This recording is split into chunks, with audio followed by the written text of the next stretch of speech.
성경 말씀 봅니다. 디모데전서 5장 17절부터 20절까지 말씀입니다. 잘 다스리는 장로들은 배나 존경할 자로 알되 말씀과 가르침에 수고하는 이들에게는 더욱 그리할 것이니라. 성경에 이르시되 곡식을 말바 또는 소의 입에 망을 씌우지 말라 하였고 또 일꾼의 그 삭슬 받는 것을 마땅하다 하느니라. 장로에 대한 고발은 두세 증인이 없으면 받지 말 것이요 범죄한 자들을 모든 사람 앞에서 끄지져 나머지 사람들로 두려워하게 하라. 아멘. 디모데 전서와 후서는 지극히 개인적인 서신서로 우리에게 알려져 있습니다. 바울이 그 영적 아들인 디모데에게 쓰는 개인적인 편지인 것입니다. 그러나 그 디모데가 맡고 있는 것이 교회의 오늘날의 목회자의 직분이기 때문에 그 내용이 교회의 교회됨과 그리고 교회가 어떻게 하나님 앞에서 바로 세워져야 될 것인가, 그리고 그 교회의 구성원들인 교회 성도들이 어떻게 하나의 마음으로 하나님의 영광을 위하여 나아갈 것인가, 그때 너 디모데는 어떤 역할을 감당해야 되는가, 이런 것이 주된 이 서신의 목적이기 때문에 그 내용이 교회, 그리고 교회의 교회됨, 그리고 교회의 직분, 여기에 중심되어 있습니다. 우리가 앞서서 봤습니다. 그래서 디모데 전서를 통하여 교회란 무엇인가에 대해서 먼저 얘기합니다. 3장 15절이었습니다. 세 가지로 정의했었죠. 첫 번째는 하나님의 집이었습니다. 두 번째는 살아계신 하나님의 교회였습니다. 그리고 세 번째는요, 진리의 기둥과 터였습니다. 첫 번째 하나님의 집이라는 것은 이런 건물을 얘기한다는 것이 아니라는 거 우리가 먼저 얘기했습니다. 그 관계성을 얘기하는 것이죠. 하나님, 한 아버지를 모시는 한 관계성 안에 우리가 형제 자매됨의 교우들의 관계를 얘기한다는 것입니다. 그때 중심되는 건 한 아버지를 섬긴다는 것. 그래서 하나님의 집에 있는 우리는 온 자녀들이다라는 것입니다. 그것에 대해서 5장 1절과 2절을 통해서 교회에는 다양한 사람들, 늙은이, 젊은이, 그리고 늙은 여자, 젊은 여자, 다양한 계층, 남녀노소가 다 있다는 것을 먼저 얘기하고, 그들에게 하나님의 집의 관계로서 먼저 어떻게 해야 되는가? 가족처럼 대하라 라는 것이 이 하나님의 집에서의 관계성에 대해서 말하는 것을 우리가 봤습니다. 하나님의 집에 대해서 이 5장에서 설명하고 있다면, 두 번째 살아계신 하나님의 교회라는 것은 이 교회가 무엇이 중심이요? 누가 주인이신가? 살아계신 하나님이 주인이시고 무엇을 향하여 나가야 되는가? 그 하나님의 영광을 위하여 나가야 된다라는 것이었습니다. 그것을 2장에서 설명했습니다. 먼저 기도의 가르침에 대해서 설명했죠. 개인 기도, 그리고 우리 회중 앞에서의 대표 기도들, 이 기도의 가르침으로써 그의 기도가 어떤 것을 향하여 나가야 되는가? 너희들의 마음에도 불구하고 하나님의 영광을 위하여, 이것을 대표하는 기도가 너희들의 이 개인적인 간구가 아니라 하나님의 영광을 구한다면 하나님의 일이 이 땅에 선포되는 일로 너희는 여기서 간구하라, 나는 거기서 역사하겠다라는 하나님의 능력의 선포도 있었습니다. 기도의 가르침과 동시에 남녀 성도들이 역할들에 대해서 2장에 나왔죠. 그 주된 목적이 뭐죠? 살아계신 하나님의 영광을 위하여, 남녀 차별에 대해서 얘기하는 것이 아니라 남녀 공이 하나님의 영광을 위하여 나가는 것을 목적으로 한다라는 것입니다. 3장에서는 그 하나님의 영광을 위하여 교회가 직분자를 세우는데 어떠한 조건으로 세울 것인가, 감독, 그리고 장로, 집사를 세우는데 어떤 자격으로, 어떤 것으로 향해야 되는가, 많은 조건이 나와 있습니다만 여러분이 기억하셔야 될 게 뭐였죠? 전인격이 예수님을 닮아가는가, 그거였습니다. 구체적인 하나하나 예들이 많이 나왔지만 성경이 얘기하고 싶은 것은 전인격의 변화, 그래서 예수님을 닮아가고 있는가에 대한 것입니다. 마지막 교회에 대해서 세 번째로 정했던 것은 진리의 기둥과 터였습니다. 교회의 내용물이 무엇이냐? 바로 진리. 그 진리가 내용물이 되어야 되고, 그것으로 터를 잡고 기둥으로 세워서 든든히 서 있어야 되고, 기둥으로 서 있다면 만민이 볼 수 있게 우리의 진리의 복음이 만민에게 전파되어야 된다라는 것까지 우리에게 말씀하셨습니다.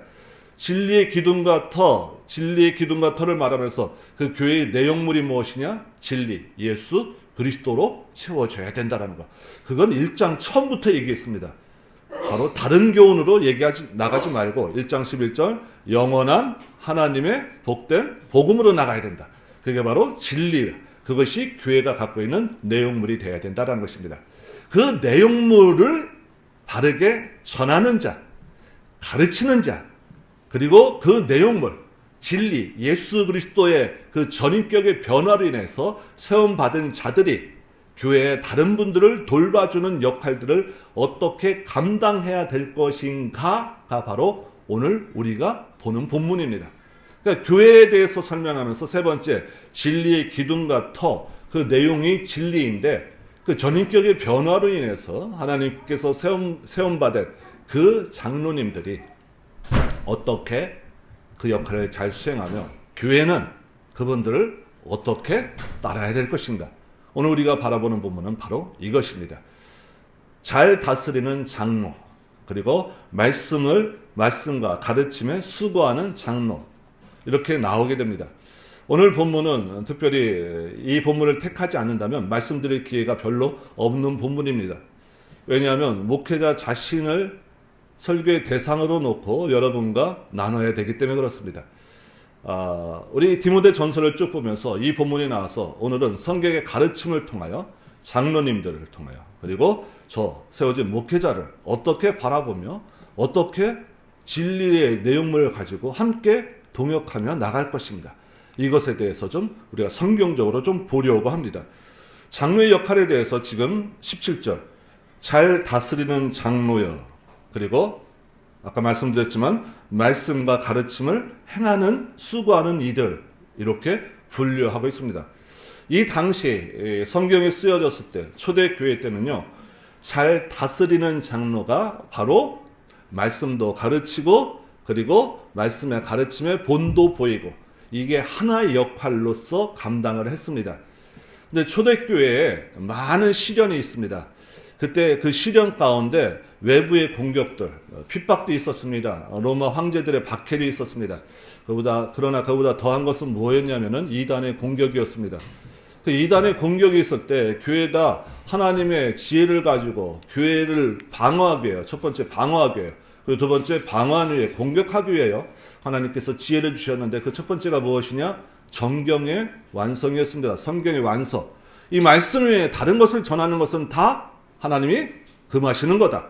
여기에 들어와 있지 않은 외경들, 여러분의 에녹서들, 여러분들 유다 계시록, 여기 안에 있는 유다서 계시록 말고 우리가 알고 있는 가룟 유다가 쓴 계시록이 있다고 전해집니다. 거기에 혹해서 그 말씀을 듣고, 에녹서 같은 경우는 천사장들의 싸움과 하늘의 영들의 싸움이 막 있습니다. 우리가 성경에 들어있지 않은 내용들을 지금도 그것을 갖고 자기만 알고 있는 양 전하는 자들이 있습니다. 그 당시에는 더했습니다. 그래서 이 스탠다드, 표준, 이것이 아니면 하나님의 말씀의 진리로 받지 말아라. 정경이 완성됐습니다. 두 번째로 뭐가 완성됐느냐? 감독제, 지금의 목사 제도를 세워서 바른 교회의 정치가 나타나겠습니다. 그러니까 목사 제도가 나오는 것, 여기 나오는 잘 다스리는 장로, 그리고 말씀과 가르침에 수고하는 이들이 처음에는 따로따로 나눠지지 않았습니다. 그런데 하나님께서 교회가 교회됨을 위하여 이 가르치는 장로와 다스리는 장로들의 역할을 나누게 하나님께서 교회에 허락하셨습니다. 또 특별히 칼빈은 그의 가르침을 통하여 그리고 기독교 강요를 통하여 이 구절을 근거로 장로에는 두 반열이 있는데, 첫 번째 다스리는 장로, 치리 장로, 두 번째 가르치는 장로, 강도 장로가 있음을 그의 기독교 강요를 통해서 말하고 있고, 그리고 이것이 우리의 지금의 개혁교회에 그대로 적용되어서 장로님들을 두 반열로 나눕니다. 그리고 이것이 우리 장로교, 대한예수교 장로의 합동층 헌법에 들어와 있어서 장로님을 두 반열로 나오는데, 첫 번째 다스리시는 장로, 치리 장로, 우리가 일반적으로 얘기하는 장로님들입니다. 두 번째, 치리도 하면서 강도, 말씀도 전하는 장로, 이 사람들을 목사, 이렇게 둘로 나눕니다. 그래서 교회의 헌법 안에 들어와 있습니다. 그러니까 쉽게 말씀드리면 저는 뭐죠? 장로예요. 목사도 장로입니다. 그런데 7위 정치도 하면서 말씀도 전하는 장로인 것입니다.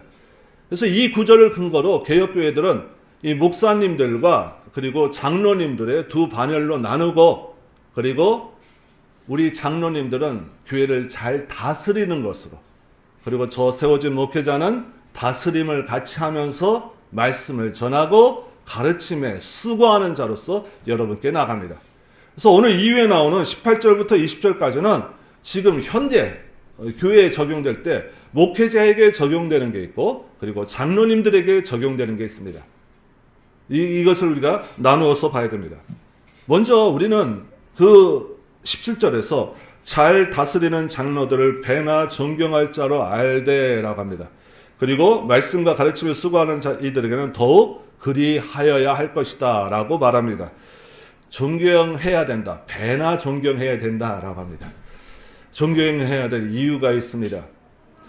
지금 맨 처음 설교를 시작하면서 뭘 먼저 여러분께 말씀드렸죠? 교회. 그렇죠? 교회. 하나님의 집, 살아계신 하나님의 교회, 진리의 기둥과 터에 되어 있습니다. 세워진 분들을 우리가 존경해야 될 이유, 장로님들을 존경해야 될 이유, 그것은 무엇을 위해서인가? 교회를 위해서입니다. 디모데전서에 나오는 모든 것들은 다 무엇을 위해서요? 교회를 위해서. 교회를 위해서인데, 이것이 바로 교회를 위해서 가는 게 바로 누구를 위해서 가는 거죠? 하나님의 영광을 위해서 가는 것입니다. 하나님께서 선택된 자를 하나님의 교회에 세우셨습니다. 하나님께서 일방적으로 세우신 것이 아니라, 여러분들이 지난주에도 안수 집사님 투표를 했습니다. 장로님 투표도 우리가 장로님을 세울 때 할 것입니다. 그때 하나님께서 하나님의 장로님들을 세우는데 하나님께서만 일하시지 않고 누구에게도 동역하게 하십니까? 여러분들에게도, 하나님의 자녀들에게도, 여러분들에게도 교회됨에 나갈 수 있는 하나님의 은혜와 권리를 행사하시게 했습니다. 그렇게 해서 세우셨습니다. 하나님이 택하셨고 교인들의 선택함으로 세워졌다면 이건 분명한 하나님께서 교회를 위하여 세우신 분으로 알라라는 것입니다. 그러니까 우리가 장로님들을 존경해야 될 이유, 존대해야 될 이유, 특별히 배나 존대해야 할 이유는 무엇인가? 하나님께서 그분을 살아계신 하나님의 교회에 하나님의 사역을 위해서 세우셨기 때문에, 교회의 교회됨을 위하여 세우셨기 때문에 배나 존경해야 됩니다. 하나님이 배후에 일하시고 계시기 때문에 그렇습니다. 하나님께서 그를 세우셨기 때문에 그렇습니다. 두 번째, 배나 존경할 이유는 무엇인가? 하나님께서 세우신 자들의 권위를 위하여 배나 존경하라고 말씀하시는 것입니다. 다스리는 자, 말씀과 가르침에 수고하는 자들은 하나님께서 하나님의 교회를 위하여 마땅하게 달란트를 주신 자들입니다. 그리고 그것을 위하여 하나님의 교회를 위하여 봉사하며 헌신하도록 하나님께서 교회 공동체를 위하여 세우신 분입니다. 그때 하나님께서는 하나님의 교회와 그리고 하나님께서 세우신 관계 가운데 보이지 않는 하나님을 경배하는데 보이는 존경의 대상을 놓고 하나님께서는 그 존경의 대상을 존대하면서 공경하면서 결국 하나님을 바라보게 하는 훈련을 하게 하십니다. 세워진 권위를 존경해야만 하나님을 우리가 존경하며 공경할 수 있다라는 것입니다. 그 바른 예가 무엇인가? 부모 공경이죠. 보이지 않는 하나님을 어떻게, 보이는 부모님을 공경하지 못하면서 너희가 하나님을 공경할 수 있는가? 하나님께서는 권위를 세우십니다. 나라를 다스리는 왕에게도 복종하라 라고 합니다. 왜죠? 하나님이 세우셨기 때문에. 우리의 질문은 이것입니다. 그럼 악한 왕, 잘못된 왕도 우리가 공경해야 되나요? 공경해야 됩니다. 공경하면서 어떻게 하죠? 하나님께서 바른 시대, 바른 왕을 세워주실 것을 우리를 어떻게 해야 된다는 거예요? 더 사모해야 된다고요. 그래서 우리가 기도하면서 올바르지 않은 왕이 세워졌다면 그들을 위해서 기도하면서 하나님께서 바르게 다스려 주실 것을 사면서 더 큰 왕, 진리의 왕을 사모하는 쪽으로, 예수 그리스도께서 이 땅에 오심을 사모하는 것으로 나아가기를 하나님께서 원하십니다. 세워진 권위를 그냥 우리가 무조건 공경하라고만 하지 않습니다. 부모를 공경할 때 자녀에 대해서 어떻게 하죠? 자녀들아 내 부모를 공경하라 하면서 부모들은 어떻게 합니까? 자녀들을 어떻게 해요? 노하지 않게 하라고 합니다. 일방적인 공경만이 아니라 그 높임을 받는 위치의 사람들은 어떻게 해요? 자애로움으로, 따뜻함으로, 주께서 주신 사랑으로 그들을 어떻게 해요? 감싸 안아야 된다는 것입니다. 자녀를 노하게 함으로 아버지와 어머니에 대한 공경의 그 관계가 끊어진다면 너희 때문에 하나님을 바라볼 수 있겠느냐라는 질문입니다. 세워진 권위를 우리가 존대하는 것은 곧 하나님께서 세우신 권위를 존대함과 동시에 세워진 자들은 어떻게 하죠? 그 하나님의 사랑으로서 그 관계를 하나님께로 가게 하기 위한 노력들이 반드시 필요하다는 것입니다. 남편과 아내됨에 있어서 에베소서는 우리에게 얘기합니다. 아내들아 남편들에게 어떻게 하라고요? 복종하라. 복종이란 단어 이 시대에 어울립니까? 어울리지 않습니까? 어울리지 않습니다. 그러나 우리는 성경적으로 그게 올바르라고 믿습니다. 세우신 가정의 권위이기 때문에 그렇습니다. 그러함에도 불구하고 남편들이 아내들의 복종을 그들의 권위로서 생각하는 것이 아니라 어떻게 해요? 예수님께서 우리를 위하여 피 흘렸듯이 남편들은 어떻게 하라고요? 아내를 그렇게 사랑함으로 복종을 말로써 권위로써 내세워서 복종케 하는 것, 힘으로써 눌러서 복종케 하는 것, 그것이 아니라 예수 그리스도께서 너희를 사랑하신 같이 남편들아 아내를 그렇게 사랑함으로 자발적인 어떻게 해요? 복종들이 일어나게. 그렇죠? 그러니까 권위를 세웠을 때 이 권위자들이 높임을 받는 것은 이 높임받는 자들을 위한 것이 아닙니다. 높임받는 자리에 있어서 하나님께서 무엇을 원하시는가 그것을 바라봐야죠. 그래서 배나 존경할 이유는 교회를 위해서 그리고 세우신 자의 권위를 위해서. 마지막 세 번째가 중요합니다. 세우신 자들이 어떻게 해요? 하나님의 뜻대로 가기 위해요. 자, 여기 잘 다스린다라는 표현은요, 우리 시대로 얘기하면 잘 보살핀다라는 거예요. 영어로 요즘 많이 쓰죠. 잘 케어해 준다라는 거예요. 그들을 배나 존경해야 될 이유는 그들이 하는 일이 어떻게 되느냐? 첫 번째, 진리를 사수하는 문제이기 때문에 그래요. 그래서 그들을 존경해야 됩니다. 그들이 없으면 진리를 사수하는데 흔들릴 수밖에 없습니다. 두 번째, 그들이 하나님께서 세우신 교회의 교우들을 어떻게 해요? 잘 보살피는 임무를 맡았기 때문에 그래요. 이 배나 존경한다라는 것은 구약적 의미입니다. 여러분들 성경에서 배의 몫을 요구하는 사람을 본 적이 있죠? 누구였습니까? 엘리야가 승천할 때 엘리사가 간구하죠. 당신의 2배의 영광, 2배의 능력을 나에게 허락해 주십시오. 그래서 우리 기도할 때 이런 기도 많이 합니다. 배가 넘치는 하나님의 축복들, 엘리사 같은, 그렇죠? 근데 이 2배라는 것은 구약에서는 장자권에 대한 문제입니다. 재산을 물려줄 때 장자는 2배의 몫을 받습니다. 이 몫을 받는다라는 의미는 무엇인가? 그것은 아버지가 한 사업을 그대로 하고 가는 거예요. 장자가 그것을 2배의 몫을 받아서 이것을 이 시대로 말하면 그것을 팔아 해치우고 내가 좋아하는 것을 한다? 이건 구약적으로 허락되지 않습니다. 아버지의 몫을 2배를 받았으면 그것을 가지고 아버지와 같은 일을 어려워도 그 길로 가는 거예요. 엘리사가 2배의 영감을 구한 이유는 뭐죠? 엘리야가 했던 것이 그 시대에 정말 쉬운 일입니까? 쉽지 않은 일이에요. 그래도 나는 당신을 이 시대에 하나님이 세우신 자로 알고 당신이 하늘로 가실 때 당신이 하셨던 사역 내가 여기서 잘 감당하겠습니다. 이 믿음의 고백인 거예요.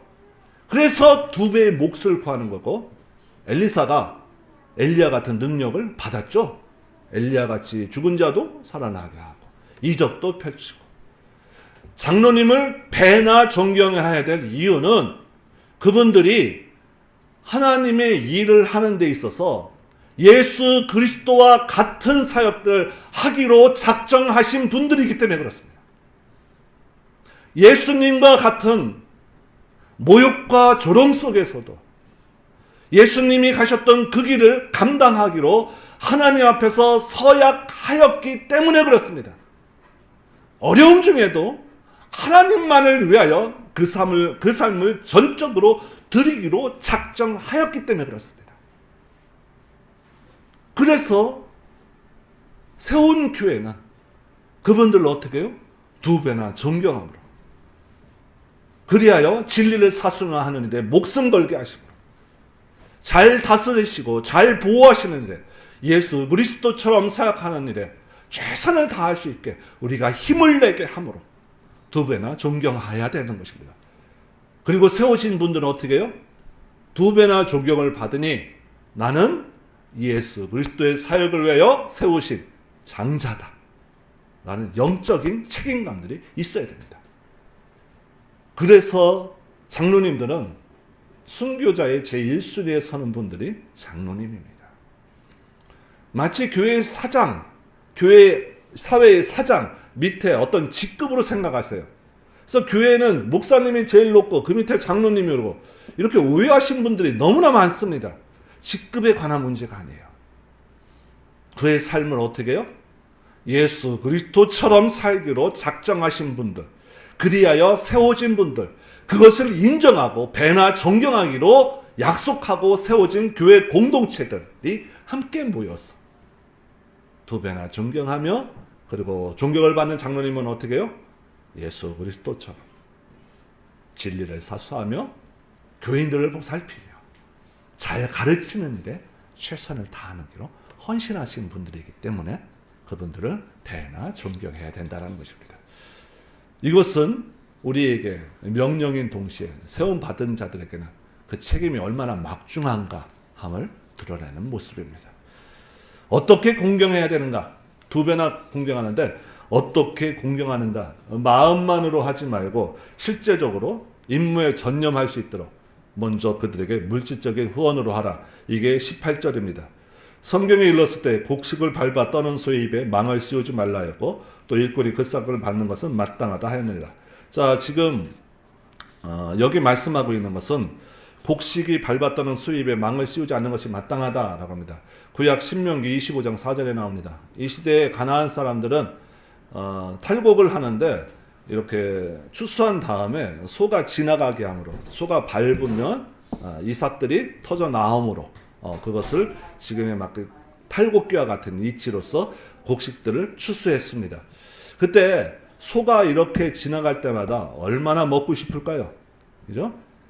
근데 가나안 사람들은 어떻게 해요? 그 소에 망을 씌워서 못 먹게 합니다. 그런데 하나님께서는 너희들이 그 땅에 가면, 자, 우리가 쌀농사를 짓는다고 합시다. 쌀농사 질 때 지금 모내기철이 다가왔죠? 먼저 뭐 합니까? 우리 옛날식으로 얘기해 봅시다. 소 끌고 쟁기질 하잖아요. 그렇죠? 네. 소 끌고 여러 가지 일들을 하잖아요. 이 곡식을 있게 하는데 소의 역할이 엄청납니다. 그렇죠? 많은 일들 합니다. 이 곡식을 탈곡하며 추수할 때 자기가 수고한 것들에 대해서 이 소는 얼마나 먹고 싶을까요? 가나안 사람들 이것을 막았습니다. 근데 하나님께서는요, 수고한 만큼 곡식을 추수할 때 어떻게 하라? 그 입을 막지 말아라. 먹게 하라. 라는 것입니다. 예수님께서는 이것을 어떻게 했느냐? 우리 후반절에 나온 거, 일꾼이 그 삭슬을 받는 것은 마땅하다 하는 것은 마태복음 10장 10절의 인용입니다. 12 제자를 전도 파송시키면서 여행을 위하여 배낭이나 두벌 옷이나 신이나 지팡이를 가지지 말라라고 합니다. 일꾼이 그 삭슬을 받는 것이 마땅하다라고 합니다. 수고한 만큼 너희가 그 삭슬 받아야 된다라고 합니다. 오늘날의 목회자들이 이것을 근거로 하여 교회 공동체에 물질적인 후원을 받고 있습니다. 성경적인 근거를 토대서 이렇게 물질적인 후원을 받고 있는 것입니다. 구약의 제사장들이 하나님의 일을 위하여 전념하게 하므로 그 제사에 남는 것들, 그리고 제사에 먼저 나오는 것들을 그들이 취했던 것을 근거로 하는 것도 있습니다만, 오늘날 이 시대의 목회자들이 교회의 도우심을 받는 것은 바로 여기에 이 성경 구절을 근거로 합니다. 그리고 이 시대에 이것을 근거로 하여 목회자들은 여기 있는 것처럼 교회를 잘 다스리며 말씀과 가르침에 수고하는 일에 전념할 수 있게끔 이것들로서 교회의 후원을 받아 이것에 최선을 다하는 길로 나아가고 있습니다. 교회가 목회자를 후원한다는 것은 참 아름다운 일입니다. 그리고 그것이 어떤 수고로움의 가치로서 나타나는 노동의 대가로서 여겨지는 것들로서만 보여져서는 안 됩니다. 그들의 영적 지도자로서 잘 가르치는 자로서 다스리는 자로서 존대하며 다른 것에 관심과 그리고 눈길을 두지 말고 온전히 하나님만 의지하고 교회가 보살펴 줄 테니 이 일에만 우리에게 전념하여 주십시오 라는 믿음의 고백이기 때문에 그렇습니다. 오늘날 이것들이 많이 흔들리고 있습니다. 큰 교회들은 이것들이 넘쳐남으로 흔들리고 있고 작은 교회들은 이것을 감당할 수 없음으로 흔들리고 있습니다. 지금 외국에 유학 가신 저희 동기분들은 부목사 시절부터 투잡을 뛰는 것이 너무나 보편화되어 있습니다. 오늘날 한국 상황은 어떠한가? 저희 노예 가운데서도 주중에 다른 일을 하시는 목사님들이 많습니다. 그것은 하나님께서 세우신 이 교회의 원칙에 어긋나는 일입니다. 교회가 어려워도 세운 분들을 위하여 그들이 보살펴 주는 것, 이거는 교회가 마땅히 해야 될 일입니다. 이것을 마치 교회에서 오너가 월급을 주듯이 교회가 목회자에게 월급을 주는 것처럼 생각하시면 이것은 영적인 관계에서 많은 오해들을 낳을 수밖에 없습니다. 교회가 바르게 가기 위해서는 이것들이 마땅히 세워져야 됩니다. 그리고 이것 때문에 흔들려서는 안 됩니다. 제가 이러한 말씀을 드릴 기회가 별로 없었습니다. 그러나 교회에 관한 목회자에 대한 원칙은 배나 존경하는데 마음만으로써 하지 말고 물질적인 후원을 함으로써 어떻게 해요? 다스리는 일에 말씀을 연구하고 가르치고 선포하는 일에만 집중할 수 있게끔 도와주는 것. 이게 존경하는 모습들입니다. 두 번째, 그렇다면 이렇게 세움받은 목회자는 어떻게 되느냐? 비유가 누구로 되어 있죠 지금? 일하는 소로 되어 있습니다. 일하는 일꾼으로 되어 있습니다. 나에게 어떤 것이 훌륭하기 때문에 뭐가 좋기 때문에 많은 비유들이 있을 때 왜 소하고 일꾼을 했을까요? 여기 나오는 일꾼은 뭐죠? 마치 노예와 같은 일꾼입니다. 세움받은 목회자들도 마치 그렇게 생각하라는 것이죠. 여러분들을 위하여 힘써 일하는 마치 소처럼, 그렇죠? 네. 마치 아무것도 하지 많은 보답이 없어도 누가복음 17장에 나오는 밥 깔고 왔을 때 누가 수고하였다고 밥 차려줍니까? 주인의 상부터 차리라고 그러죠. 그러한 노예로 여길지라도 하나님께서 세우신 목회자이기 때문에 그 일을 잘 감당함으로 나가야 된다는 것입니다. 두 번째, 배나 존경하는데 그들에게 송사의 길을 열어놨습니다. 자, 19장과 20절은 지금의 장로님들에게 해당되는 일입니다. 19장, 장로에 대한 고발은 두세 증인이 없으면 받지 말아라 합니다. 장로님에 대한 송사의 길을 교회 내에 열어놨습니다. 목회자가 잘못했을 때 교회가 심판할 수 있나요? 여러분들이 회의를 열어서 여기 있는 목회자를 어떻게 할 수 있습니까? 목회자에 대한 재판권은 어디에 있냐면 노예에 있습니다. 그래서 교회 공동체가 세워진 목회자들을 재판할 수 없습니다. 그런데 여기 나오는 19절은 장로님들은 두세 사람의 증인이 있으면 고발은 어떻게 해요? 받을 수 있죠. 그렇죠? 오늘날의 장로님들, 7위 장로님들에 해당되는 일입니다. 그런데 두세 사람의 증인이 있어야 돼요. 두세 사람의 증인이라는 것은 구약시대에 두 사람 이상이면 법적인 효력을 갖는 것을 그 예로 해서 여기 말씀하는 것입니다. 맡겨진 말씀과 가르침에 손상이 되지 않도록 그 송사의 길을 열어놓았을 때 어떻게 해요? 제한적으로 열어놓았습니다.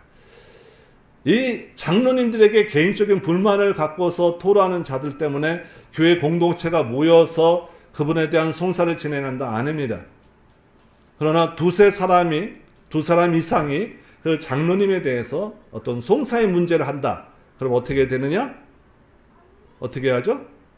네.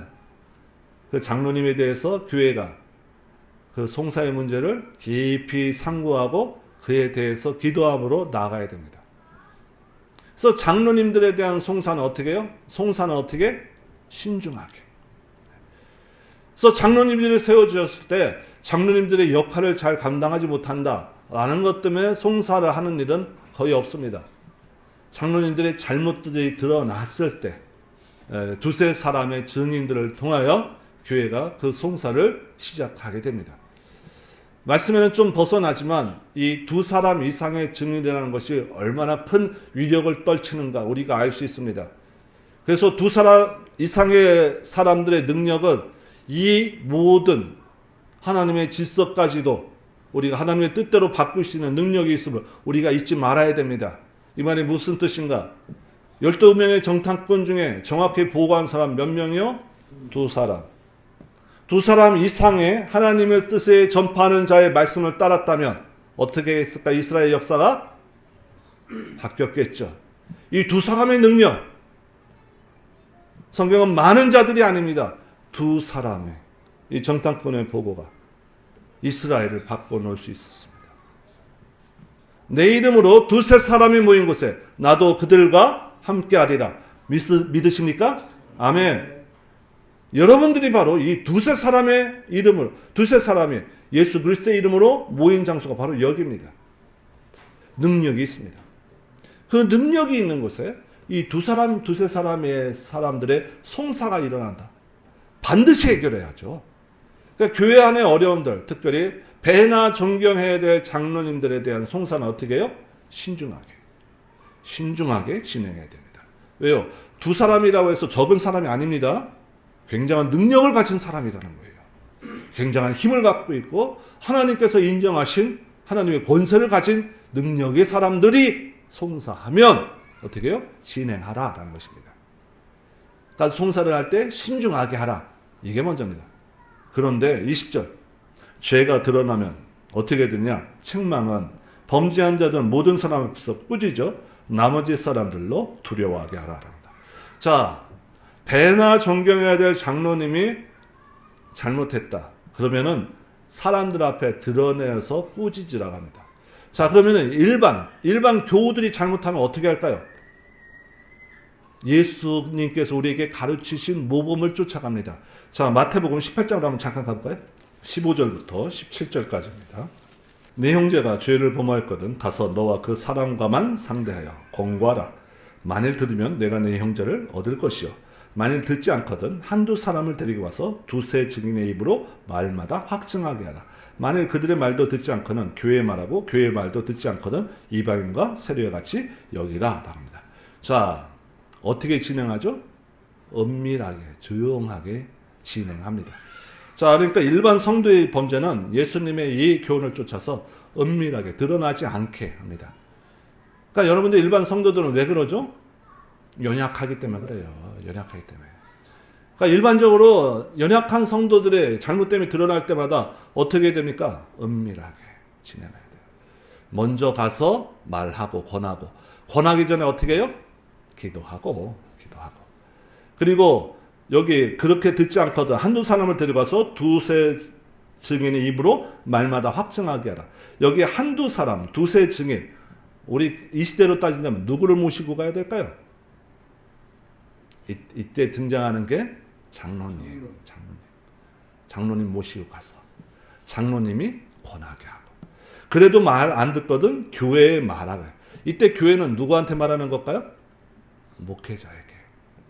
목회자에게 말해서 그것도 온 대중에게 회중에게 선포해서 막 드러내서 일 처리하는 것이 아니라 될 수 있으면 어떻게 해요?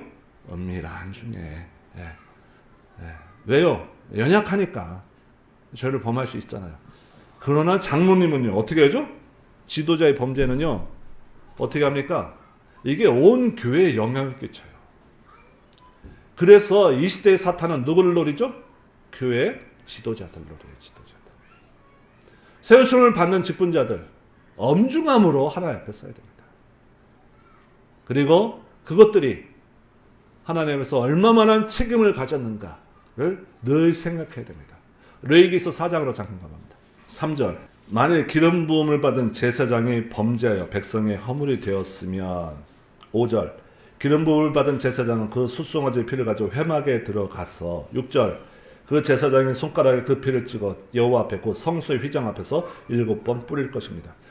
제사장이 범죄하면 성소에 들어가야 됩니다. 그리고 그 성소의 휘장 앞에서 7번이나 뿌려야 됩니다. 그 피를. 예. 제사장의 범죄는 꼭 성소에 들어가고 그 회막 앞으로 가서 여호와 앞에서 그가 다시금 일어나야 됩니다. 얼마만한 절차와 이것을 위해 얼마만한 공개적인 것들이 필요한가. 그런데 일반 성도들이 범죄했으면 평민 27절 만일 평민의 한 사람이 여호와 앞에 계명 중 하나라도 부지 중에 범하여 허물이 있으면 30절 제사장은 손가락으로 그 피를 찍어 번제단 뿔들에 바르고 합니다. 일반 평민이 범죄하면 어떻게 하죠? 회막에 안 들어가요. 7번 피를 뿌리는 과정도 없어요. 그냥 뿔에 피를 바릅니다. 구약적인 것을 근거로 하여 신약적인 것도 역시 일반 성도와 장로님들의 이 죄에 대한 송사와 그리고 해결 방법이 다릅니다. 오늘의 말씀의 결론은 무엇일까요? 하나님의 세움받은 자들은 엄중함으로, 그렇죠? 그리고 세움받은 자들을 위해서 어떻게 해요? 배나 존경함으로 나가야 된다라는 것입니다. 그럼 나는 장로가 안 되니까 나는 이렇게 막중한 책임감을 안 가져도 되는가? 이 시대의 장로님들은 구약적인 제사장을 모토로 합니다. 그렇죠? 예. 근데 우리를 뭐라고 하죠? 왕 같은 제사장이라고 하잖아요. 여러분들의 죄를 위하여 예수 그리스도가 피를 바르셨습니까? 여기 피를 내가지고 십자가에 그냥 바르셨나요? 안 그러셨잖아요. 예수님께서 피를 어떻게 했죠? 흘리셨잖아요. 그러니까 나는 장로가 아니니까, 직분자가 아니니까. 아닙니다. 우리를 위하여, 우리 죄를 위하여 하나님 앞에 들어가셔서 피를 뿌리신 예수 그리스도가 있습니다. 오늘 드린 말씀은 교회에 세워진 지도자들, 특별히 장로님들의 엄중함들과 책임감들을 지금 말하고 있습니다. 그와 같이 여러분들도 어떻게 해요? 왕 같은 제사장으로 세워졌으니 동일한 엄중함으로 주 앞에 서서야 될 것입니다. 그랬을 때 오늘 맨 처음에 말씀드렸던 말씀, 교회가 교회됨으로 교회가 하나님의 영광을 위하여 나갈 수 있을 것입니다. 배가 존경한다는 것은 그분의 인격을 보고 존경한다는 것이 아닙니다. 세우신 하나님의 권위와 위엄을 보고 존경한다는 것입니다. 배나 존경받는다는 것은 배에 책임이 있다는 것이고, 그리고 그것을 위하여 예수 그리스도와 같은 눈물을 뿌리며 피를 뿌리며 나가겠다는 결단이 있어야 된다는 것입니다. 오늘 세워진 장로님들에 대한 말씀은 우리 교회에 적용될 수 없는가? 아닙니다. 이 시대에 장로님과 같은 역할을 동일하게 감당하시기 위하여 여러분들을 한 분 한 분 예수 그리스도의 피로 세우셨다는 것 잊지 마시기 바랍니다. 아멘. 그래야 우리에게 막중한 책임감을 부여하시고, 세우신 자는 어떻게 해요? 서로 존대함으로, 그렇죠? 어린 아이가 되더라도 우리가 존대함으로 나감으로써 교회의 영광이 하나님의 영광의 선포로 이어져 가는데 우리가 그 도구로서 쓰임 받는데 최선을 다하시기를 주의 이름으로 부탁드립니다. 함께 기도합니다. 하나님 아버지, 우리를 하나님의 백성으로 삼아주시고 우리에게 하나님의 합당한 달란트와 은혜와 은사를 허락하셔서 하나님의 일을 감당할 수 있는 하나님의 이끄심과 또한 하나님의 사랑을 우리에게 선포하셔서 참으로 감사합니다. 우리가 하나님의 세움을 받았다는 이 사실에 감격과 또한 하나님께서 우리를 향한 사랑을 늘 잊지 않도록 우리가 나갈 수 있도록 도와주시옵시고, 또 우리에게 맡겨진 많은 사역들 가운데 맡겨진 책임감들, 엄중함들 잃지 않고 하나님 앞에서 신실하며 거룩함으로 나갈 수 있도록 도와주시옵소서. 예수님의 이름으로 기도드리옵나이다. 아멘.